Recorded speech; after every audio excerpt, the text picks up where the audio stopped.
Hello friends, welcome back to cinema explainer. ഇന്ന് നമ്മൾ 2025 പുറത്തിറങ്ങിയ വല്ലമായി എന്ന തമിഴ് സിനിമയെ കുറിച്ചിട്ടാണ് നമ്മൾ നോക്കാൻ പോകുന്നത്.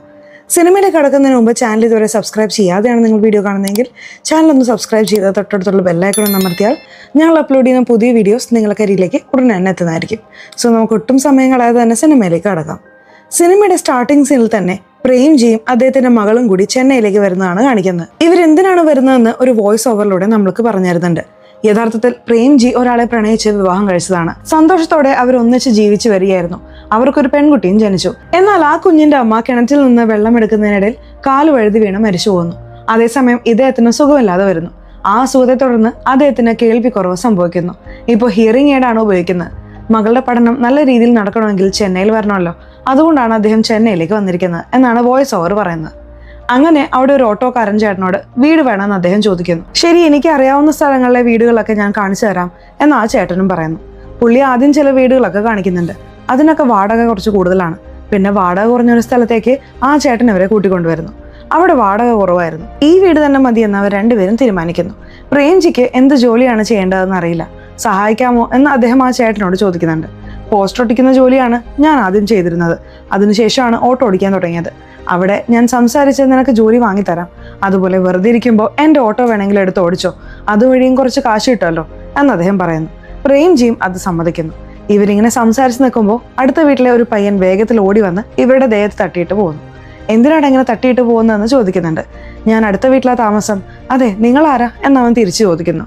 അവന്റെ സംസാരം ഒട്ടും ശരിയല്ല. ഒരു ലോക്കൽ ഗുണ്ടയെ പോലെയാണ് അവൻ സംസാരിക്കുന്നത്.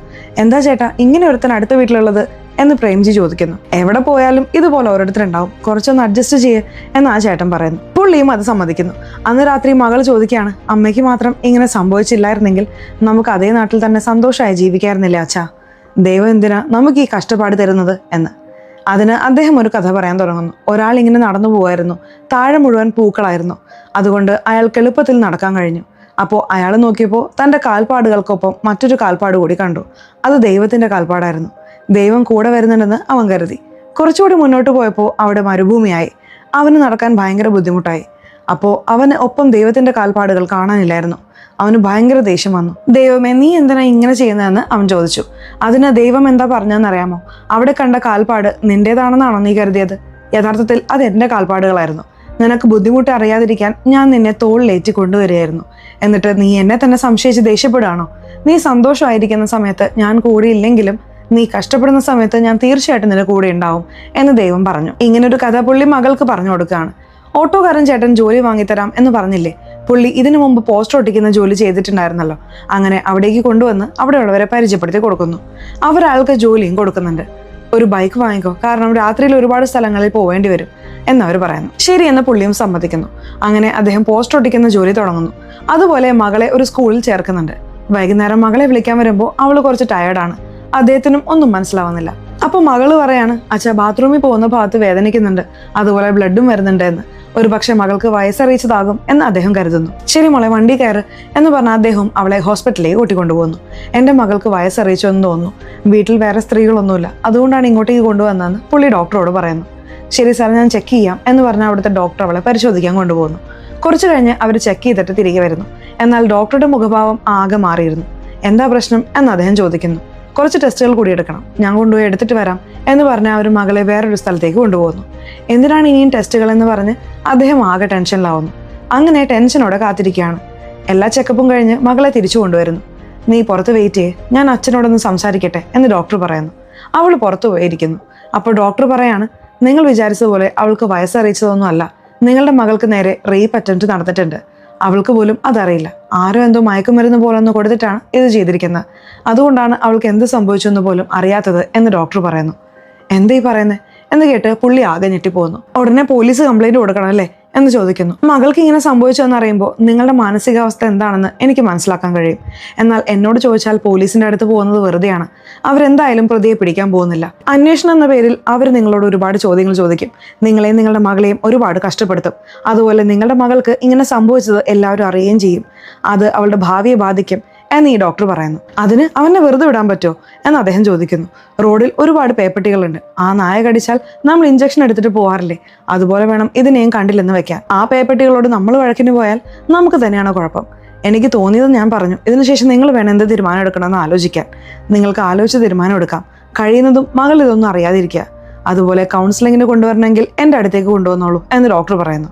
ശരി എന്ന് പുള്ളിയും സമ്മതിക്കുന്നുണ്ട്. മകളുടെ അടുത്ത് നോർമലായാണ് അദ്ദേഹം ഇടപെടുന്നത്. വരുന്ന വഴിയിൽ ഒരു പോലീസ് സ്റ്റേഷൻ ഉണ്ട്. നീ ഇവിടെ ഇരിക്കും മോളെ, അച്ഛൻ ഇപ്പോൾ വരാമെന്ന് പറഞ്ഞ് പുള്ളി സ്റ്റേഷന്റെ വാതിൽകൾ വരെ പോകുന്നു. പരാതി കൊടുത്താലോ എന്ന് അദ്ദേഹം ആലോചിക്കുകയാണ്. അപ്പോഴാണ് പുറത്ത് നിൽക്കുന്ന ആളുകൾ സംസാരിക്കുന്നത് അദ്ദേഹം കേൾക്കുന്നത്. ഈ ഇൻസ്പെക്ടർ കാശ് കൊടുത്താലേ ജോലി ചെയ്യൂ, നമ്മുടെ ഭാഗത്ത് നിന്ന് കാശ് കൊടുക്കണം എന്നൊക്കെ അവർ സംസാരിക്കുന്നുണ്ട്. അപ്പോൾ പോലീസുകാരുടെ ലക്ഷണം ഇതാണല്ലേ, ഇവരെ വിശ്വസിച്ച് ഈ കാര്യം പറയാൻ പാടില്ല എന്ന് പുള്ളി തീരുമാനിക്കുന്നു. ശരി പോവാന്ന് പറഞ്ഞ് മകളെയും കുട്ടി വീട്ടിലേക്ക് പോകുന്നു. അന്ന് രാത്രി മകൾ കിടന്നുറങ്ങാണ്. ഇദ്ദേഹത്തിന് ഉറക്കമേ വരുന്നില്ല. ഇനി എന്താ ചെയ്യുക, എനിക്ക് എന്താ ഇങ്ങനെ സംഭവിച്ചത് എന്നൊക്കെ ഓർത്ത് അദ്ദേഹം ഭയങ്കരമായി സങ്കടപ്പെടുന്നു. ഡോക്ടർ പറഞ്ഞ കാര്യങ്ങളൊക്കെ അദ്ദേഹത്തിന്റെ മനസ്സിലൂടെ വീണ്ടും വീണ്ടും കടന്നു പോകുന്നു. അന്ന് രാത്രി മുഴുവൻ പുള്ളിക്ക് ഉറങ്ങാൻ കഴിയുന്നില്ല. സങ്കടം സഹിക്കാനാവാതെ അദ്ദേഹം കരയാണ്. പിറ്റേ ദിവസം രാവിലെ അദ്ദേഹം ജോലിക്ക് പോകാൻ ഒരുങ്ങുന്നു. അപ്പോൾ മകൾ ചോദിക്കുകയാണ് അവനെ എന്താ ചെയ്യാന്ന്. ആരെ എന്നൊന്നും അറിയാത്ത പോലെ അദ്ദേഹം ചോദിക്കുന്നു. എന്നോട് മോശമായി പെരുമാറിയവനെ അച്ഛാ എന്നവള് പറയുന്നു. നിനക്കിതെങ്ങനെ അറിയാം എന്ന് അദ്ദേഹം ചോദിക്കുന്നു. ഡോക്ടർ സംസാരിക്കുന്നത് ഞാൻ കേട്ടിരുന്നു എന്ന് അവൾ പറയാൻ തുടങ്ങി. ഡോക്ടർ പുറത്തു പോയി ഇരിക്കാൻ പറഞ്ഞല്ലോ. അതിനിടയിൽ നഴ്സ് അങ്ങോട്ടും ഇങ്ങോട്ടും പോകുമ്പോൾ ഡോക്ടർ പറഞ്ഞതെല്ലാം അവൾ കേട്ടിട്ടുണ്ടായിരുന്നു. എന്നോട് മോശമായി പെരുമാറിയവൻ പേപ്പട്ടി തന്നെയായിരിക്കും. ആ പേപ്പട്ടിയെ നമുക്ക് എങ്ങനെയാച്ചാ കാണാതെ പോകാൻ കഴിയുക? ആ പേപ്പട്ടി വേറെ ആരോടെങ്കിലും ഇങ്ങനെ ചെയ്താൽ എന്ത് ചെയ്യും? തീർച്ചയായിട്ടും അവന് നമ്മൾ ശിക്ഷ വാങ്ങിക്കൊടുക്കണം എന്ന് അവൾ പറയുന്നു. രാത്രി മുഴുവൻ എനിക്ക് ഉറക്കം വന്നില്ല അച്ഛാ. ഞാൻ ഉറങ്ങുന്ന പോലെ കിടന്നാലേ അച്ഛന് കുറച്ച് സമാധാനം കിട്ടൂ എന്ന് കരുതിയിട്ടാണ് ഞാൻ അങ്ങനെ കിടന്നത് എന്ന് അവൾ പറയുന്നു. ഇതൊക്കെ കേട്ട് അദ്ദേഹത്തിന് വീണ്ടും സങ്കടം വരുന്നു. ഇപ്പോൾ രണ്ടുപേരും പോസ്റ്റർ ഒട്ടിക്കാൻ വന്നിരിക്കുകയാണ്. മകൾ ഒറ്റയ്ക്കിരിക്കുന്നത് കണ്ട് ഒരു കോൺസ്റ്റബിൾ ചോദിക്കുന്നുണ്ട്, എന്താ മോൾ ഒറ്റയ്ക്കിരിക്കുന്നത്? അല്ല സാർ, ഞാൻ അടുത്തുണ്ട് എന്ന് അദ്ദേഹം പറയുന്നു. ഈ കോൺസ്റ്റബിൾ അന്വേഷിച്ചിട്ട് അടിക്കാൻ തുടങ്ങുന്നതിന് മുമ്പ് അവിടേക്ക് ഇൻസ്പെക്ടർ വരുന്നു. ഇവർ രണ്ടുപേരോടും നീ എന്താ സംസാരിക്കുന്നത്, ഇവരെ സ്റ്റേഷനിലേക്ക് കൊണ്ടുപോവാ എന്ന് പറഞ്ഞ് അദ്ദേഹം പോകുന്നു. അയ്യോ പുള്ളി കണ്ടല്ലോ, അയാൾ ഇത്തിരി കുഴപ്പക്കാരനാണ്, നിങ്ങൾ രണ്ടുപേരും സ്റ്റേഷനിലേക്ക് വാ എന്ന് കോൺസ്റ്റബിൾ പറയുന്നു. സ്റ്റേഷനിൽ ആ ഇൻസ്പെക്ടർ എല്ലാവരോടും ദേഷ്യത്തിലാണ് സംസാരിക്കുന്നത്. വേറെ എന്തോ പ്രധാനപ്പെട്ട അന്വേഷണത്തിലാണ് പുള്ളി. ആരാടാ ആ രണ്ടുപേര്, അവരെ പറഞ്ഞയക്കേ എന്ന് അദ്ദേഹം പറയുന്നു. ഭാഗ്യം പുള്ളി വേറൊരു കേസിന്റെ തിരക്കിലായതുകൊണ്ട് നിങ്ങളെ ശ്രദ്ധിച്ചില്ല, നിങ്ങൾ പൊക്കോ, ഇനിമേൽ പെൺകുട്ടികളെയൊന്നും ഇങ്ങനെ രാത്രി പുറത്തു കൊണ്ടുവരരുത് എന്ന് പറഞ്ഞ് കോൺസ്റ്റബിൾ അവരെ വിടുന്നു. എപ്പോഴാണ് ഈ സംഭവം നടന്നതെന്ന് അവൾക്ക് ഓർമ്മയില്ല. കഴിഞ്ഞ 2 ദിവസത്തിനുള്ളിലാണ് ഇത് നടന്നതെന്ന് അവൾ പറയുന്നു. ആ 2 ദിവസം എന്തൊക്കെയാണ് മോളെ നടന്നത്? എല്ലാ കാര്യങ്ങളും അച്ഛനോട് പറ, അതിൽ നിന്നും അവൻ ആരാണെന്ന് നമുക്ക് കണ്ടുപിടിക്കാമെന്ന് അദ്ദേഹം പറയുന്നു. അവളും ആലോചിച്ച് നോക്കിയിട്ട് കാര്യങ്ങൾ പറയാൻ തുടങ്ങുന്നു. അവൾ പറയുന്നതാണ് പിന്നീട് വിഷ്വലായി കാണിക്കുന്നത്. ഇരുവരും കിടന്നുറങ്ങാണ്. അപ്പോൾ ഹീറോയുടെ ഫോണിൽ അലാറം അടിക്കുന്നു. മകളാണ് അച്ഛനെ വിളിച്ചുണർത്തുന്നത്. അച്ഛൻ സമയമായി, എഴുന്നേക്ക് എന്ന് അവൾ പറയുന്നു. പുള്ളി അത് രാവിലെ പോസ്റ്റർ ഒട്ടിക്കാൻ പോകാറുണ്ടല്ലോ. അങ്ങനെ അദ്ദേഹവും പോകാൻ തയ്യാറെടുക്കുന്നു. ആ സമയത്ത് അയൽപ്പക്കത്തെ പയ്യൻ ഇവൻ പെട്രോൾ മോഷ്ടിക്കുന്നവനാണ്. 2 പേര് കള്ളു കുടിക്കാൻ വേണ്ടി അങ്ങോട്ടേക്ക് വരുന്നത്. അത് കണ്ട് അവൻ ആ പെട്രോൾ ക്യാൻ ഹീറോയുടെ വീടിനകത്തേക്ക് വലിച്ചെറിയുന്നു. അവിടെ വന്ന ആൾക്കാർ, നീ പെട്രോൾ മോഷ്ടിച്ചില്ലേ, നീ മര്യാദയ്ക്ക് എടുക്ക് എന്ന് അവനോട് ചോദിക്കുന്നു. ഞാനൊന്നും മോഷ്ടിച്ചിട്ടില്ല, വേണമെങ്കിൽ പരിശോധിച്ചോ എന്ന് അവൻ പറയുന്നു. അവർ ചെക്ക് ചെയ്ത് നോക്കുമ്പോൾ അവിടെ ഒന്നും പെട്രോൾ കാണുന്നില്ല. ഇല്ലെന്ന് തോന്നുന്നു എന്ന് പറഞ്ഞ് അവരവിടെ നിന്നും പോകുന്നു. ഹീറോ കുറച്ച് കഴിഞ്ഞപ്പോൾ തിരികെ വരുന്നു. കോഫി ഉണ്ടാക്കിയിട്ട് അദ്ദേഹം മകളെ വിളിച്ചുണർത്തുന്നു. നീ പോയി കുളിച്ചിട്ട് റെഡിയാവ്, അതിനുള്ളിൽ അച്ഛൻ ഭക്ഷണം ഉണ്ടാക്കാം എന്ന് അദ്ദേഹം പറയുന്നു. അവളും അത് സമ്മതിക്കുന്നു. അദ്ദേഹത്തിന് ഇത്തിരി ക്ഷീണം തോന്നി കുറച്ചു നേരം കിടക്കാമെന്ന് കരുതി കിടക്കുന്നു. മകള് കുളിക്കാൻ പോകുന്നത് ഈ അയൽപ്പക്കത്തെ പയ്യൻ ഒളിഞ്ഞു നോക്കുന്നുണ്ട്. അവന്റെ പേര് പ്രഭു എന്നാണെന്ന് വെക്കാം. ഈ പ്രഭു ആയിരിക്കോ ഇത് ചെയ്തത് എന്നൊരു സംശയം പ്രേക്ഷകർക്കും തോന്നുന്നു. അവൾ കുളിച്ചു കഴിഞ്ഞ് വരുമ്പോൾ അച്ഛൻ കിടന്നുറങ്ങുന്നത് കാണുന്നുണ്ട്. ശരി, അച്ഛനെ ശല്യപ്പെടുത്തണ്ട, ഞാൻ തന്നെ പാചകം ചെയ്യാന്ന് കരുതി അവൾ തന്നെ എല്ലാം ഉണ്ടാക്കുന്നു. അതിനുശേഷമാണ് അച്ഛനെ വിളിച്ചുണർത്തുന്നത്. അയ്യോ, നീ തന്നെ എല്ലാം ഉണ്ടാക്കിയോ? എന്തിനാ മോളെ നീ ചെയ്തത്? എന്നെ വിളിക്കായിരുന്നില്ലേ എന്ന് പുള്ളി ചോദിക്കുകയാണ്. അങ്ങനെ മകളെ സ്കൂളിൽ കൊണ്ടുപോകാൻ പോകുന്നു. സ്കൂളിന്റെ മുമ്പിൽ ചക്രവർത്തി എന്ന പേരിലുള്ള ഒരാളുടെ വലിയൊരു ബാനർ ഒട്ടിച്ചിരിക്കുന്നത് കാണുന്നു. ഇതാരാ എന്ന് അദ്ദേഹം ചോദിക്കുന്നു. പുള്ളി ഇവിടുത്തെ ചീഫ് ഗസ്റ്റ് ആണച്ചാ, നമ്മുടെ സ്കൂളിന് 50 ലക്ഷം രൂപ കൊടുക്കാൻ അദ്ദേഹം തീരുമാനിച്ചിട്ടുണ്ട്. അതുകൊണ്ട് ഞങ്ങളുടെ സ്കൂളിന്റെ പേരിനൊപ്പം ചക്രവർത്തി എന്ന പേര് കൂടി ചേർക്കാൻ പോവാണെന്ന് അവൾ പറയുന്നു. ഓഹോ, ഇങ്ങനെയൊക്കെ പേര് ചേർക്കോ എന്ന് അദ്ദേഹം അത്ഭുതത്തോടെ ചോദിക്കുന്നു. നാളത്തെ ഫംഗ്ഷനിൽ ഞാൻ ഭരതനാട്യം കളിക്കുന്നുണ്ട് അച്ഛാ, ഇന്ന് വൈകുന്നേരം അതിന്റെ പ്രാക്ടീസ് ഉണ്ട്, സമയം കിട്ടുകയാണെങ്കിൽ അച്ഛൻ വന്ന് കാണണം എന്ന് അവൾ പറയുന്നു. ശരി എന്ന് പുള്ളിയും സമ്മതിക്കുന്നുണ്ട്. വൈകുന്നേരം അവൾ പ്രാക്ടീസ് ചെയ്യാണ്. ജോലി വേഗം തീർത്തിട്ട് അദ്ദേഹവും അത് കാണാൻ വരുന്നുണ്ട്. മകൾ ഡാൻസ് ചെയ്യുന്നത് കാണുമ്പോൾ അദ്ദേഹത്തിനും വലിയ സന്തോഷമാവുന്നുണ്ട്. അവൾ വരുന്ന വഴിയിൽ അവിടുത്തെ പ്യൂൺ അവളുടെ കവിളിൽ തൊട്ടുകൊണ്ട് സംസാരിക്കുന്നുണ്ട്. ഇത് അവിടുത്തെ ഒരു ടീച്ചർ കാണുന്നുണ്ട്. എന്താ സാർ കവിളിലൊക്കെ തൊട്ട് സംസാരിക്കുന്നതെന്ന് അവർ ചോദിക്കുന്നു. ചെറിയ കുട്ടിയല്ലേ മാഡം എന്ന് പറഞ്ഞ പുള്ളി അവിടെ നിന്ന് പോകുന്നു. വൈകുന്നേരം അദ്ദേഹം മകളുമായി വീട്ടിലെത്തുന്നു. പക്ഷേ അപ്പോഴേക്കും അദ്ദേഹത്തിന് ജോലിക്ക് പോകേണ്ടി വരുന്നു. അച്ഛൻ ജോലിക്ക് പോവാണെന്ന് പറഞ്ഞ് വീട്ടിലേക്ക് കയറാതെ അദ്ദേഹം അവിടെ നിന്ന് പോകുന്നു. മകൾ മാത്രമേ വീട്ടിലുള്ളൂ. ആ സമയത്ത് പ്രഭു അവിടെ ഒളിപ്പിച്ച പെട്രോൾ എടുക്കാൻ വരുന്നു. ഇവനെ കണ്ട് അവൾ ഭയക്കുന്നത് കണ്ട് അവൻ അവൾക്കൊരു ചോക്ലേറ്റ് കൊടുക്കുന്നു. എനിക്ക് ചോക്ലേറ്റ് ഒന്നും വേണ്ട എന്നവൾ പറയുന്നു. തരുമ്പോൾ വാങ്ങി കഴിക്കടി എന്നവൻ പറയുന്നു. അത് അവൾ കഴിച്ചെന്ന് ഉറപ്പുവരുത്തിയതിനു ശേഷമാണ് അവൻ അവിടെ നിന്നും പോകുന്നത്. ഇപ്പൊ പ്രസന്റിൽ ഹീറോ ചോദിക്കുകയാണ്, അത് കഴിച്ചതിന് ശേഷം നീ ഉറങ്ങിപ്പോയോ എന്ന്. അതെ അച്ഛാ, എനിക്ക് ഉറക്കം വന്നു, ഞാൻ കിടന്നുറങ്ങി എന്ന് അവള് പറയുന്നു. തീർച്ചയായിട്ടും അവൻ തന്നെയാണ് ഈ തെറ്റ് ചെയ്തത് എന്ന് പറഞ്ഞ അദ്ദേഹത്തിന് ഭയങ്കര ദേഷ്യം വരുന്നു. പുള്ളി നേരെ അവന്റെ വീട്ടിലേക്ക് പോകുന്നു. അവൻ ചേച്ചിയുടെ വീട്ടിലാണ് താമസം. ചേച്ചിയും മുത്തച്ഛനും മാത്രമേ അവിടെയുള്ളൂ. അവൻ വീട്ടിലില്ല. അവൻ എവിടെയാണെന്ന് ചോദിക്കുകയാണ്. അവൻ 2-3 ദിവസമായി വീട്ടിലേക്ക് വന്നിട്ടില്ല, കണ്ടാ പറയണേ എന്ന് ആ ചേച്ചി പറയുന്നു. അവിടെയൊന്നും അവൻ വന്നിട്ടില്ലെന്ന് അറിയുന്നു. അപ്പോൾ അവൻ എവിടെ പോയി എന്ന് ആലോചിച്ച് നിൽക്കുകയാണ്. ശരി, ഇനി ബാക്കി എന്താ മോളെ നടന്നത് എന്ന് അദ്ദേഹം ചോദിക്കുകയാണ്. അവളും ബാക്കി നടന്ന കാര്യങ്ങൾ പറയുന്നു. അന്ന് ഡാൻസ് പരിപാടിയുള്ള ദിവസമായിരുന്നു. അച്ഛൻ വരാമെന്ന് പറഞ്ഞിരുന്നു, പക്ഷെ ഇതുവരെ വരാത്തതുകൊണ്ട് അവൾക്ക് ആകെ ടെൻഷനായി. അദ്ദേഹം അവിടേക്ക് വരാൻ തുടങ്ങുമ്പോഴാണ് വഴിയിൽ വെച്ച് പെട്രോൾ തീർന്ന് ബൈക്ക് നിൽക്കുന്നത്. അപ്പോൾ മകൾ ഒരു ടീച്ചറോട് ഫോൺ വിളിക്കാൻ തരണം എന്ന് ചോദിച്ചിരുന്നു. ടീച്ചർ ഫോൺ കൊടുക്കുന്നുണ്ട്. അവൾ വിളിച്ചു നോക്കുമ്പോൾ സ്വിച്ച് ഓഫ് എന്നാണ് പറയുന്നത്. അദ്ദേഹത്തിന്റെ ഫോണിൽ ചാർജ് തീർന്ന് ഓഫായി പോയതായിരുന്നു. അദ്ദേഹം എങ്ങനെയെങ്കിലും അവിടെ എത്തണമെന്ന് കരുതാണ്. പക്ഷേ പെട്രോൾ പമ്പ് 2 കിലോമീറ്റർ അകലെയാണുള്ളത്. അച്ഛൻ വരില്ലേ എന്നോർത്ത് അവൾ സങ്കടപ്പെടുന്നു. അച്ഛൻ എന്തായാലും വരുമെന്ന് ടീച്ചർ സമാധാനിപ്പിക്കുന്നു. നീ ഇപ്പോൾ മുഖം സങ്കടപ്പെടുത്തി വെച്ചാൽ ഡാൻസ് കളിക്കുമ്പോൾ അത് കാണാൻ ഭംഗിയുണ്ടാവില്ല എന്ന് പറഞ്ഞ് അവരവളെ കൂട്ടിക്കൊണ്ടുപോകുന്നു. ചക്രവർത്തി ചീഫ് ഗസ്റ്റായി അവിടെ എത്തിയിട്ടുണ്ട്. പുള്ളി 50 ലക്ഷം രൂപ ഡൊണേഷനായി നൽകാൻ പോവുകയാണെന്നൊക്കെ സംസാരിക്കുന്നു. എല്ലാവരും കൈയടിക്കുന്നുണ്ട്. അതിനുശേഷമാണ് പ്രോഗ്രാം തുടങ്ങുന്നത്. ഓരോരുത്തരായി പെർഫോം ചെയ്യുന്നു. മകളും ഡാൻസ് ചെയ്യുന്നുണ്ട്. ചക്രവർത്തി ഒരു ചിരിയോടെ അത് കണ്ടിരിക്കുന്നുണ്ട്. പരിപാടി കഴിഞ്ഞ് അവൾ അതേ ഡ്രസ്സോടെ തന്നെ തിരികെ പോകാൻ തുടങ്ങുകയാണ്. എന്താ മോളെ ഈ ഡ്രസ്സിൽ തന്നെ പോകുന്നതെന്ന് ആ പ്യൂൺ ചോദിക്കുകയാണ്. എൻ്റെ അച്ഛനെ കാണിക്കാൻ വേണ്ടിയാണെന്ന് അവൾ പറയുന്നു. ഡ്രസ്സ് കീറിയിട്ടുണ്ടല്ലോ മോളെ, ആദ്യം ഡ്രസ്സ് മാറ് എന്ന് പുള്ളി പറയുന്നു. ഡ്രസ്സ് മാറാൻ വേണ്ടി അവൾ അവിടെ നിന്ന് നടന്നു പോകുന്നു. അപ്പോൾ പ്യൂണും അവളുടെ പിന്നാലെ പോകുന്നുണ്ട്. ഇദ്ദേഹത്തെയും ഒന്ന് സംശയിക്കുന്ന രീതിയിലാണ് അവർ കാണിക്കുന്നത്. ഇത്രയും കേട്ട് നിൽക്കുമ്പോഴേക്കും അയൽപ്പക്കത്ത് പ്രഭു എത്തിയെന്ന് ഹീറോ അറിയുന്നു. അവനെ എന്താ ചെയ്യുന്നതെന്ന് നോക്കിക്കോ എന്ന് പറഞ്ഞ് പുള്ളി നേരെ പ്രഭുവിന്റെ അടുത്തേക്ക് പോകുന്നു. അവനെ നല്ലപോലെ അടിക്കുന്നു. ശരി, ഞാൻ ചെയ്തത് പറയാന്ന് പറഞ്ഞ് പ്രഭു പറയാൻ തുടങ്ങുന്നു. പുള്ളി അന്ന് ഡാൻസ് കാണാൻ പോയില്ലല്ലോ, അതുകൊണ്ട് മകൾ പിണങ്ങിയിരുന്നു. അപ്പോൾ അദ്ദേഹം മകളോട് സോറി പറയുന്നുണ്ട്. 200 രൂപയ്ക്ക് പെട്രോൾ അടിച്ച് വെച്ചതാണ് മോളെ, പെട്ടെന്ന് നോക്കുമ്പോൾ അത് കാണാനില്ല, എങ്ങനെയാണെന്ന് എനിക്കറിയില്ല, അതുകൊണ്ടാണ് അച്ഛന് വരാൻ കഴിയാതിരുന്നത് എന്ന് പറഞ്ഞ് അദ്ദേഹം മകളോട് ക്ഷമ ചോദിക്കുന്നുണ്ട്. ഇതെല്ലാം പ്രഭു വാതിലിന്റെ അരികിൽ നിന്ന് കേൾക്കുന്നുണ്ടായിരുന്നു. കാരണം അവനാണ് ആ പെട്രോൾ മോഷ്ടിച്ചത്. വെറുതെ ആ പെട്രോൾ എടുത്തു എന്നോർത്ത് അവന് കുറ്റബോധം തോന്നിയിരുന്നു. ഞാൻ പെട്രോൾ എടുത്തത് തെറ്റാണ് സാർ, എന്നോട് ക്ഷമിക്കണം എന്നൊക്കെയാണ് അവൻ പറയുന്നത്. എന്താ ഇവൻ പെട്രോൾ എടുത്തതിനെ കുറിച്ച് മാത്രം പറയുന്നത്? അപ്പോൾ ഇവൻ എൻ്റെ മകളെ ഒന്നും ചെയ്തില്ലേ എന്ന് അദ്ദേഹം ആലോചിക്കുന്നു. പിന്നീട് നടന്ന കാര്യങ്ങൾ മകൾ പറയുന്നു. ആ പ്യൂൺ അവളുടെ പിന്നാലെ വരുന്നുണ്ടായിരുന്നല്ലോ, പുള്ളിയെ പ്രിൻസിപ്പൾ വിളിക്കുന്നുണ്ടെന്ന് ഒരു ടീച്ചർ വന്ന് പറയുന്നു. അങ്ങനെ പുള്ളി അവിടെ നിന്നും പോവുകയാണ്. അവൾ ഡ്രസ്സ് മാറാൻ മുറിയിലേക്ക് പോകുമ്പോൾ ആ മുറി പൂട്ടിയിട്ടിരിക്കുകയാണ്. വാതിൽ പൂട്ടിയിട്ടുണ്ടല്ലോ, ഇനി എന്ത് ചെയ്യുന്ന അവൾ ആലോചിക്കുകയാണ്. അവിടെ കാർ ഡ്രൈവറായി ഒരാൾ നിൽക്കുന്നുണ്ടായിരുന്നു. എന്താ മോളെ കാര്യം എന്ന് അയാൾ ചോദിക്കുന്നു. ഡ്രസ്സ് മാറണം, പക്ഷെ മുറി പൂട്ടിയിരിക്കുകയാണെന്ന് അവൾ പറയുന്നു. ശരി മോളെ, ഈ കാറിനകത്ത് കയറി ഡ്രസ്സ് മാറിക്കോ, ഞാൻ സിഗരറ്റ് വലിക്കാൻ പോവാണ്, കുറച്ച് കഴിഞ്ഞ് വരാം എന്ന് അയാൾ പറയുന്നു. അവൾ ശരിയെന്ന് പറഞ്ഞ ആ ചക്രവർത്തിയുടെ കാറിൽ കയറി ഡ്രസ്സ് മാറുന്നു. അപ്പോൾ ആ പ്യൂൺ വാച്ച് കയ്യിൽ കെട്ടിക്കൊണ്ട് അങ്ങോട്ടേക്ക് നടന്നു വരികയാണ്. അറിയാതെ ഒരാൾ വന്ന് തട്ടിയപ്പോൾ ആ വാച്ച് താഴെ വീഴുന്നു. നോക്കി നടന്നൂടെ എന്ന് പുള്ളി ദേഷ്യപ്പെടുന്നു. താഴെ വീണ വാച്ച് അയാൾ എടുക്കുന്നു. അപ്പോഴാണ് ഈ മകൾ കാറിൽ നിന്നും ഇറങ്ങിപ്പോകുന്നത് പുള്ളി കാണുന്നത്. ഇവളെന്താ ചക്രവർത്തിയുടെ കാറിൽ നിന്ന് ഇറങ്ങിപ്പോകുന്നത്? പുള്ളിക്ക് സംശയം തോന്നുന്നു. ഒരുപക്ഷെ ചക്രവർത്തി ആയിരിക്കും ഇത് ചെയ്തത് എന്ന് ഹീറോ സംശയിക്കുന്നു. അദ്ദേഹത്തിന് അച്ഛൻ്റെ പ്രായം ഉണ്ടായിരിക്കുമല്ലോ എന്ന് അവൾ പറയുന്നു. എൻ്റെ പ്രായമുള്ള എല്ലാവരും എന്നെ പോലെ ആയിരിക്കും എന്ന് പറയാൻ കഴിയില്ല മോളെ എന്ന് അദ്ദേഹം പറയുന്നു. അച്ഛാ, അദ്ദേഹം ഡൊണേഷനായി 50 ലക്ഷം രൂപ കൊടുത്തില്ലേ, അദ്ദേഹം നല്ല ആളല്ലേ, അയാൾ ഇങ്ങനെ ചെയ്യോ എന്ന് അവൾ ചോദിക്കുന്നു. എല്ലാവരും നല്ലവരെ പോലെ അഭിനയിക്കും, എങ്കിലും അവരെന്തു വേണമെങ്കിലും ചെയ്യാൻ സാധ്യതയുണ്ട് മോളെ, ആരെയും വിശ്വസിക്കാൻ കഴിയില്ലെന്ന് അദ്ദേഹം പറയുന്നു. കാർ ഉപയോഗിച്ചോളാൻ പറഞ്ഞ ഡ്രൈവറല്ലേ, അയാൾ തന്നെ എന്തെങ്കിലും ചെയ്ത് കാണാൻ സാധ്യതയുണ്ട് എന്നൊക്കെ പ്രേക്ഷകരെ കൊണ്ട് അവർ ചിന്തിപ്പിക്കുന്നുണ്ട്. ചക്രവർത്തിയാണ് ഇത് ചെയ്തതെങ്കിൽ അവനെ നമ്മൾ എന്തെങ്കിലും ചെയ്യണം അച്ഛാ, എന്ത് ചെയ്യും എന്നവൾ ചോദിക്കുന്നു. അവർ രണ്ടുപേരും എന്ത് ചെയ്യണമെന്ന് ആലോചിക്കുകയാണ്. മകൾ കാറിനകത്ത് കയറി കൃത്യസമയം അവൾക്ക് ഓർമ്മയില്ല. അതുകൊണ്ട് ആ പ്യൂണിനോട് ചോദിക്കാമെന്ന് കരുതി അവരങ്ങോട്ടേക്ക് വരുന്നു. പ്യൂണിനോട് ചോദിക്കുകയാണ്, മകൾ എപ്പോഴാണ് ഡ്രസ്സ് മാറാൻ ആ കാറിനകത്തേക്ക് പോയത്, നിങ്ങൾക്ക് ഓർമ്മയുണ്ടോ? അതെന്തിനാ എന്ന് പുള്ളി ചോദിക്കുന്നു. വെറുതെ ചോദിച്ചാണ്, പറയുമെന്ന് അദ്ദേഹം പറയുന്നു. 1 മിനിറ്റ് നിൽക്ക് സാർ, ഞാനിപ്പോൾ വരാം എന്ന് പറഞ്ഞ ആ പ്യൂൺ വേഗത്തിൽ തന്റെ വാച്ച് എടുക്കാൻ പോകുന്നു. വാച്ചുമായാണ് പുള്ളി തിരികെ വരുന്നത്. സാർ, ഞാൻ നടന്നു വരുമ്പോൾ ഒരാൾ വന്ന് തട്ടി, അപ്പോൾ വാച്ച് താഴെ വീണ് പൊട്ടിപ്പോയി, അത് അവിടെ വെച്ച് തന്നെ നിന്നുപോയി. 5:30-ക്കാണ് വാച്ച് നിന്നിരിക്കുന്നത് സാർ, അപ്പോൾ മോൾ ഒരു 5:15 കയറിയിരിക്കാനാണ് സാധ്യത എന്ന് പുള്ളി പറയുന്നു. എന്താ കാര്യം സാർ, എന്നോട് പറ എന്ന് പുള്ളി ചോദിക്കുന്നു. ഒന്നുമില്ലെന്ന് ഹീറോ പറയുന്നു. സാർ, എനിക്കും ഒരു പെൺകുട്ടിയുണ്ട്, എന്നോട് പറയേ സാർ എന്ന് അയാൾ കെഞ്ചുന്നു. അപ്പോഴും ഒന്നുമില്ലെന്ന് പറഞ്ഞ് പ്രേംജി അവിടെ നിന്ന് പോകുന്നു. അന്ന് മകളെ മുഴുവനായും ഡോക്ടർ ചെക്ക് ചെയ്തിരുന്നല്ലോ, ഒരുപക്ഷെ ഡോക്ടർക്കും കൃത്യസമയം അറിയാൻ സാധ്യതയുണ്ട്, അവരോട് ചോദിച്ചാലോ എന്ന് അദ്ദേഹം ആലോചിക്കുന്നു. മകളുടെ മുന്നിൽ വെച്ച് എങ്ങനെ പറയുമെന്ന് അവർ ചിന്തിക്കുന്നു. എൻ്റെ മകൾക്ക് എല്ലാം അറിയാം, ഡോക്ടർ പറഞ്ഞോളൂ എന്ന് അദ്ദേഹം പറയുന്നു.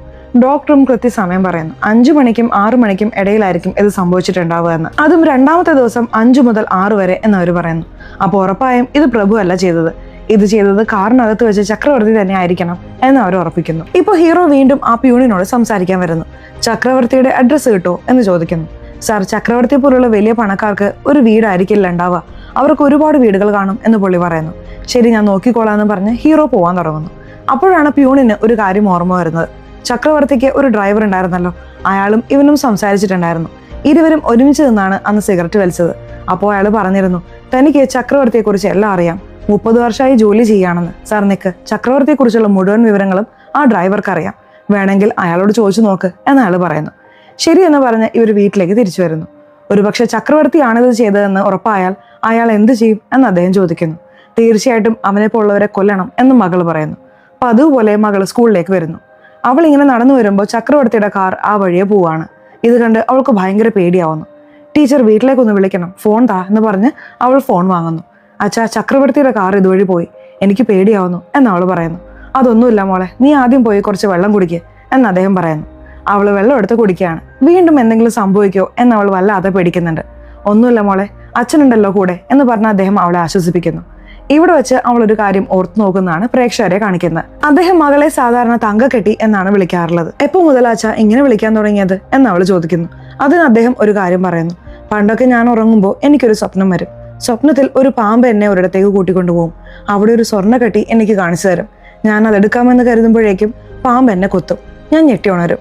ഇങ്ങനെ തുടർച്ചയായി നടക്കാറുണ്ടായിരുന്നു. എന്നാൽ നീ ജനിച്ചതിന് ശേഷം എനിക്ക് അങ്ങനെ ഒരു സ്വപ്നമേ വന്നിട്ടില്ല എന്ന് അദ്ദേഹം പറയുന്നു. അതെന്താ അച്ഛാ എന്ന് അവൾ ചോദിക്കുമ്പോൾ, കാരണം ആ സ്വർണ്ണക്കെട്ടി എനിക്ക് കിട്ടിയല്ലോ, അതാണ് നീ എന്ന് അദ്ദേഹം പറയുന്നു. സന്തോഷത്തോടെ അവൾ അച്ഛനെ കെട്ടിപ്പിടിക്കുന്നു. ചക്രവർത്തി ബിസിനസ് ആവശ്യങ്ങൾക്കായി പലരോടും ഫോണിൽ സംസാരിക്കുന്നുണ്ട്. ഇതെല്ലാം ഡ്രൈവർ ശ്രദ്ധിക്കുന്നുണ്ട്. ഇതുപോലെ ഒരുപാട് കാര്യങ്ങൾ കേട്ടിട്ടുള്ളത് കൊണ്ടാവാം ചക്രവർത്തിയെ കുറിച്ച് പുള്ളിക്ക് എല്ലാം അറിയാവുന്നത്. അന്ന് രാത്രി ഈ ഡ്രൈവർ ജോലി കഴിഞ്ഞ് നടന്നു പോവാണ്. ഒരു ഓട്ടോ ആ വഴി പോകുന്നുണ്ട്. പുള്ളി ആ ഓട്ടോ കൈ കാണിച്ച് നിർത്തി അതിൽ കയറുന്നു. നോക്കുമ്പോൾ അതിൽ ഇവർ രണ്ടുപേരുമാണ് ഉണ്ടായിരുന്നത്. ഇരുവരും വേഷം മാറിയിട്ടുണ്ടായിരുന്നു. പെട്ടെന്ന് അവർ ഡ്രൈവറെ ലോക്ക് ചെയ്യുന്നു. ചക്രവർത്തി എങ്ങനെയുള്ള ആളാണെന്ന് അവർ ചോദിക്കുന്നു. ചക്രവർത്തി ചെയ്യുന്ന പ്രവൃത്തികൾക്ക് തീർച്ചയായിട്ടും എന്തെങ്കിലും ആരെങ്കിലും ഇങ്ങനെ ചെയ്യുമെന്ന് ഞാൻ വിചാരിച്ചിരുന്നു. നോക്കുമ്പോൾ നിങ്ങളാണത് ചെയ്തതെന്ന് ഡ്രൈവർ പറയുന്നു. ചക്രവർത്തി കുറച്ച് മോശപ്പെട്ട ആളാണ്.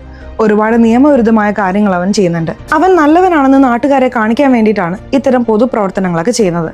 അതുപോലെ പെണ്ണുങ്ങളുടെ കാര്യത്തിലും അവൻ കുറച്ച് മോശക്കാരനാണ് എന്നാൾ പറയുന്നു. അങ്ങനെ ചക്രവർത്തി ഒരു മോശക്കാരനാണെന്ന് ഇവർക്ക് മനസ്സിലാവുന്നു. ഞങ്ങളിങ്ങനെ അന്വേഷിച്ച വിവരം ചക്രവർത്തിയോട് പറയാൻ പാടില്ല, അങ്ങനെ പറഞ്ഞാൽ നിന്നെ ഞങ്ങൾ എന്ത് ചെയ്യുമെന്ന് പറയാൻ പറ്റില്ല എന്നിവർ അയാളെ ഭീഷണിപ്പെടുത്തുന്നു. അതിന് അയാൾ പറയുന്നത്, നിങ്ങൾ ആരാണെന്ന് എനിക്ക് മനസ്സിലായി എന്നാണ്. ഈ പെൺകുട്ടിയിലൂടെയാണ് അയാൾ അവരെ മനസ്സിലാക്കിയത്. ചക്രവർത്തി എന്താണ് ചെയ്തതെന്ന് എനിക്ക് ഊഹിക്കാൻ കഴിയും എന്നയാൾ പറയുന്നു. ചക്രവർത്തിക്ക് ഇവിടങ്ങളിലായി ഗസ്റ്റ് ഹൗസ് ഉണ്ട്. ഈ ഗസ്റ്റ് ഹൗസിൽ ആഴ്ചയിൽ ഒരു ദിവസം മാത്രമേ അവൻ പോവാറുള്ളൂ. എന്തിനാ പോകുന്നതെന്ന് എനിക്കറിയില്ല, നിങ്ങൾക്ക് എന്താണോ ചെയ്യേണ്ടത് അത് ചെയ്തോളൂ എന്ന് ഡ്രൈവർ പറയുന്നു. ചക്രവർത്തി ഇത്രയും മോശക്കാരനാണെന്ന് അറിഞ്ഞിട്ടും നിങ്ങൾ എന്തിനാണ് അവിടെ ജോലി ചെയ്യുന്നതെന്ന് ഹീറോ ചോദിക്കുകയാണ്.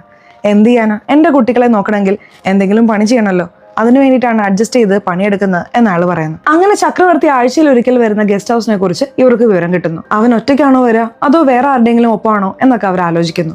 ഇടയ്ക്കിടെ അവർക്ക് സമയം കിട്ടുമ്പോഴൊക്കെ ഏത് വഴി അകത്ത് കിടക്കാം എന്നവർ നോക്കി വെക്കുന്നുണ്ട്. നമുക്കിത് തനിയെ ചെയ്യാൻ കഴിയുമെന്ന് തോന്നുന്നില്ല എന്ന് അദ്ദേഹം പറയുന്നു. നമുക്ക് ചെയ്യാൻ കഴിഞ്ഞില്ലെങ്കിൽ ആളെ വെച്ച് ഈ കാര്യം ചെയ്യിക്കാമെന്ന് മകള് പറയുന്നു. എന്താ മോളെ നീ പറയുന്നതെന്ന് അദ്ദേഹം ചോദിക്കുകയാണ്. അപ്പോൾ അവരൊരു ഐഡിയ ആലോചിക്കുന്നു. അതായത് ചക്രവർത്തി അവിടെ താമസിക്കാൻ വരുമല്ലോ, അതിനു മുമ്പ് തന്നെ ഇവർ ഏർപ്പാടാക്കുന്ന ആൾ അവിടെ ഒളിച്ചിരിക്കണം. ചക്രവർത്തി വന്ന ഉടനെ അവന്റെ കഥ കഴിക്കണം, അതിനുശേഷം അവിടെ നിന്ന് പോകണം. അവന് കൊടുക്കേണ്ട കാശ് നമുക്ക് കൊടുക്കാം എന്നവള് പറയുന്നു. ഇത് കേട്ട് അദ്ദേഹം ചോദിക്കുന്നത്, ഇങ്ങനെ കൊലപാതകമൊക്കെ ചെയ്യുന്നവർക്ക് 10 ലക്ഷം രൂപയെങ്കിലും കൊടുക്കേണ്ടി വരും, നമ്മുടെ കയ്യിൽ അതിനുള്ള പണമുണ്ടോ എന്നാണ്. അമ്മയുടെ സ്വർണ്ണമൊക്കെ പണയം വെച്ച് പൈസ കൊടുക്കാച്ച എന്നവള് പറയുന്നു. ഇല്ല മോളെ, അങ്ങനെ ചെയ്താലും അത്രയും പണം നമ്മുടെ കയ്യിലില്ല എന്ന് അദ്ദേഹം പറയുന്നു. ഇപ്പൊ ഇവർ വേറൊരിടത്ത് പോസ്റ്റ് ഒട്ടിക്കുകയാണ്. ആ കോൺസ്റ്റബിൾ ഇവരെ വീണ്ടും കാണുന്നു. എടോ, പെൺകുട്ടിയെ കൂട്ടിക്കൊണ്ടുവരരുതെന്ന് പറഞ്ഞാൽ കേൾക്കില്ലേ എന്ന് പറഞ്ഞ് അയാൾ വഴക്ക് പറയുന്നു. ഇവർക്ക് ആ വീടും പരിസരമൊക്കെ നന്നായി നോക്കി മനസ്സിലാക്കാനാണ് അവളും ഒപ്പം വന്നത്. മറ്റൊരു ദിവസം ഇവർ പോസ്റ്റ് ഒട്ടിച്ചുകൊണ്ടിരിക്കുമ്പോൾ ആ വഴി വന്ന ചില കുടിയന്മാർ മദ്യക്കുപ്പി വലിച്ചെറിയുന്നു. അത് കുറച്ചുകൂടി കഴിഞ്ഞാൽ മകളുടെ ദേഹത്ത് വീണേനെ. അതുകൊണ്ട് അദ്ദേഹം അവരെ ചീത്ത പറയാണ്. ഞങ്ങളെയാണോ ചീത്ത പറയുന്നത് എന്ന് ചോദിച്ച് അവർ വഴക്കിന് വരുന്നു. നീ എന്നെ ചീത്ത പറയോടാ എന്ന് ചോദിച്ച് അവർ അദ്ദേഹത്തെ തള്ളിയിടുന്നു. ഒരു ഘട്ടത്തിൽ അദ്ദേഹത്തിനും ദേഷ്യം വന്ന് അവരോട് അടിപിടി ഉണ്ടാക്കുന്നു. 2 പേരാണ് ഉണ്ടായിരുന്നത്. 2 പേരെയും പുള്ളി അടിച്ചു വീഴ്ത്തുന്നു. അപ്പോഴാണ് ഒരു പോലീസ് ജീപ്പ് അങ്ങോട്ടേക്ക് വരുന്നത്. ആ ഇൻസ്പെക്ടർ വണ്ടി കയറാൻ പറഞ്ഞ് ഇവരെ കൊണ്ടുപോകുന്നു. ഇൻസ്പെക്ടർ അവിടുത്തെ CCTV ദൃശ്യങ്ങൾ പരിശോധിക്കുന്നു. അതിൽ ഹീറോ ആ 2 പേരെയും ഭയങ്കരമായി അടിക്കുന്നത് കാണാം. നീ എന്തിനാണ് അവരെ ഇത്ര ക്രൂരമായി അടിച്ചത് എന്ന് അദ്ദേഹം ചോദിക്കുന്നു. സർ, അവർ കുപ്പി വലിച്ചെറിഞ്ഞു. മകളുടെ ദേഹത്ത് അത് വീണിരുന്നെങ്കിൽ എന്ത് ചെയ്യായിരുന്നു? ഞാൻ സാധാരണ പോലെയാണ് സംസാരിച്ചത്. അവന്മാരാണ് വഴക്കിന് വന്നത്. വേറെ വഴിയില്ലാത്തതുകൊണ്ടാണ് ഞാൻ തിരിച്ചടിച്ചത് എന്ന് പുള്ളി പറയുന്നു. ഇയാളുടെ ഭാഗത്ത് തെറ്റില്ലെന്ന് ഇൻസ്പെക്ടർക്ക് മനസ്സിലാവുന്നു. ശരി, ഇനിമേൽ ഇങ്ങനെ വഴക്കിനൊന്നും പോരുത്, പൊക്കോ എന്ന് പറഞ്ഞ് അദ്ദേഹത്തെ വിടുന്നു. ഈ ഇൻസ്പെക്ടറെയും കുറച്ച് മോശക്കാരനായിട്ടാണ് കാണിച്ചിരിക്കുന്നത്. എന്നാൽ അത്രയ്ക്ക് മോശക്കാരനല്ലെന്ന് ഇപ്പോഴാണ് മനസ്സിലാവുന്നത്. ആളെ വെച്ച് ചെയ്യാമെന്ന് കരുതിയല്ലോ, അത് വേണ്ട എന്നവർ തീരുമാനിക്കുന്നു. അവന് പണം എങ്ങനെയെങ്കിലും ഉണ്ടാക്കി കൊടുക്കാം. എന്നാൽ നാളെ അവനിത് പുറത്തു പറയുമെന്ന് ഭീഷണിപ്പെടുത്തിയാൽ നമ്മൾ എന്ത് ചെയ്യും? അതുകൊണ്ട് നമുക്ക് തന്നെ ഇത് ചെയ്യാം എന്നവർ തീരുമാനിക്കുന്നു. നമ്മളല്ല, ഞാൻ മാത്രം ഈ കാര്യം ചെയ്യാം, അല്ലെങ്കിൽ നിന്റെ ജീവിതം കൂടി നശിച്ചു പോകും എന്ന് അദ്ദേഹം പറയുന്നു. ഇല്ലച്ചാ, അവൻ മരിക്കുന്നത് എൻ്റെ കണ്ണുകൊണ്ട് എനിക്ക് കാണണം, എന്നാൽ എനിക്ക് സമാധാനമായി ഉറങ്ങാൻ കഴിയും എന്നവൾ പറയുന്നു. ഇങ്ങനെ സംസാരിച്ചുകൊണ്ടിരിക്കുമ്പോൾ അദ്ദേഹത്തിന് സങ്കടം വരുന്നു. എന്താച്ചാ പെട്ടെന്ന് സങ്കടപ്പെട്ടത് എന്നവൾ ചോദിക്കുന്നു. നീ പഠിക്കുന്ന പ്രായത്തിൽ നിന്നോട് കൊലപാതകത്തെക്കുറിച്ച് പ്ലാൻ ചെയ്യുകയാണല്ലോ ഞാൻ. ഈ അവസ്ഥയെക്കുറിച്ച് ഓർക്കുമ്പോൾ സങ്കടം വരുന്നു എന്ന് അദ്ദേഹം പറയുന്നു. ഒരു പക്ഷെ ഞാൻ ഈ കേസിൽ പിടിക്കപ്പെട്ടാൽ നിന്നെ ആര് നോക്കും എന്നോർത്ത് എനിക്ക് വിഷമമുണ്ട് എന്ന് അദ്ദേഹം പറയാണ്. ഈ ആഴ്ച തന്നെ അവൻ്റെ കഥ കഴിക്കണം എന്നാണ് അവർ പ്ലാൻ ചെയ്തിരിക്കുന്നത്. അങ്ങനെ ആ ദിവസവും വന്നെത്താണ്. അവൻ ഗസ്റ്റ് ഹൗസിലേക്ക് വരുന്നു. ഇവർ നേരത്തെ കണ്ടുവച്ച വഴിയിലൂടെ ഗസ്റ്റ് ഹൗസിനകത്തേക്ക് കയറുന്നു. വെള്ളം കുടിക്കാൻ വേണ്ടി അവൻ താഴേക്ക് വരികയാണ്. ഇവർ പെട്ടെന്ന് കോണിപ്പടിയുടെ താഴെ വിളിക്കുന്നു. വെള്ളം കുടിച്ചുകൊണ്ടിരിക്കുമ്പോൾ പിന്നിൽ ആരോ നിൽക്കുന്നത് പോലെ അവന് തോന്നുന്നുണ്ട്. അവൻ തിരിഞ്ഞു നോക്കുമ്പോഴേക്കും ഇവർ വിളിക്കുന്നു. അവൻ നടന്നു പോകുമ്പോൾ പെട്ടെന്ന് ഹീറോ മുന്നിൽ വന്ന് അവനെ ആക്രമിക്കുന്നു. എന്നാൽ അവൻ അത് തടയുകയും തിരിച്ചടിക്കുകയും ചെയ്യുന്നു. അപ്പോഴാണ് അവന് നല്ലതുപോലെ ഫൈറ്റ് ചെയ്യാൻ അറിയാമെന്ന് മനസ്സിലാവുന്നത്. രണ്ടുപേരും മാറി മാറി അടിക്കുന്നു. ഹീറോയ്ക്കാണ് ഒരുപാട് അടി കിട്ടുന്നത്. ഹീറോ പെട്ടെന്ന് അവിടുത്തെ ലൈറ്റ് ഓഫ് ആക്കുന്നു. ഹീറോ എവിടെയാണെന്ന് അവൻ പരതുകയാണ്. ഹീറോ മറിഞ്ഞിരുന്ന് കുറച്ചൊക്കെ അടിക്കുന്നുണ്ട്. എന്നാൽ കൂടുതലും അവൻ ഹീറോയെ വല്ലാതെ ഉപദ്രവിക്കുന്നുണ്ട്. നമ്മൾ വിചാരിച്ചത് കൃത്യമായി ചെയ്യാൻ കഴിയോ എന്നൊരു ഭയം അദ്ദേഹത്തിന് വരുന്നു. ഇതോർത്ത് അദ്ദേഹം സങ്കടത്തോടെ മകളോട് സംസാരിക്കുകയാണ്. അവൻ അവിടെ നിന്നും പുറത്തു പോകാൻ ശ്രമിക്കുകയാണ്. അതിനിടയിൽ ഹീറോ അവിടെ കിടന്ന കുറച്ച് കല്ലുകളെടുത്ത് അവനെ എറിയുന്നു. എവിടെ നിന്നാണ് ഹീറോ അടിക്കുന്നതെന്ന് അവന് മനസ്സിലാവുന്നില്ല. 2-3 അടി കൊള്ളുമ്പോൾ അവൻ നിലത്ത് വീഴുന്നു. ഇതാണ് ശരിയായ സമയം, അടുത്തേക്ക് പോയി ആക്രമിക്കാം എന്ന് കരുതി അദ്ദേഹം അവന്റെ അടുത്തേക്ക് വരുന്നു. അവനുമായി ഫൈറ്റ് ചെയ്യുകയാണ്. അപ്പോഴും അവൻ പുള്ളിയെ വല്ലാതെ അടിക്കുന്നുണ്ട്. മകൾക്ക് സംഭവിച്ചതെല്ലാം അദ്ദേഹം ഓർത്തു നോക്കുന്നു. അവിടെ കിടന്നൊരു പ്ലാസ്റ്റിക് കവർ എടുത്ത് അവന്റെ മുഖത്ത് വെച്ച് അമർത്തുന്നു. അവന് ശ്വാസം വിടാൻ കഴിയാത്ത വിധം ശക്തമായി അദ്ദേഹം അവനെ ലോക്ക് ചെയ്യുന്നു. ഒടുവിൽ അവൻ മരിക്കുന്നു. അവൻ മരിച്ചെന്ന് അദ്ദേഹം ഉറപ്പുവരുത്തുന്നു. തങ്ങൾ അവിടെ വന്നതിനുള്ള യാതൊരു തെളിവും അവിടെ ഇല്ലെന്ന് അവർ ഉറപ്പാക്കുന്നു. ശബ്ദം ഉണ്ടാക്കാതെ അവിടെ നിന്ന് പോവാന്ന് കരുതി അവരവിടെ നിന്ന് പോകുന്നു. അങ്ങനെ അദ്ദേഹം വളരെ കൃത്യമായി ഈ കാര്യം ചെയ്തു തീർത്തു എന്നാണ് നമ്മളെ കാണിക്കുന്നത്. സോ സിനിമ എങ്ങനെയുണ്ടായിരുന്നു? ഇഷ്ടപ്പെട്ടോ? സിനിമയെക്കുറിച്ചിട്ടുള്ള നിങ്ങളുടെ അഭിപ്രായങ്ങൾ തീർച്ചയായിട്ടും കമന്റ് ബോക്സിൽ രേഖപ്പെടുത്തണേ.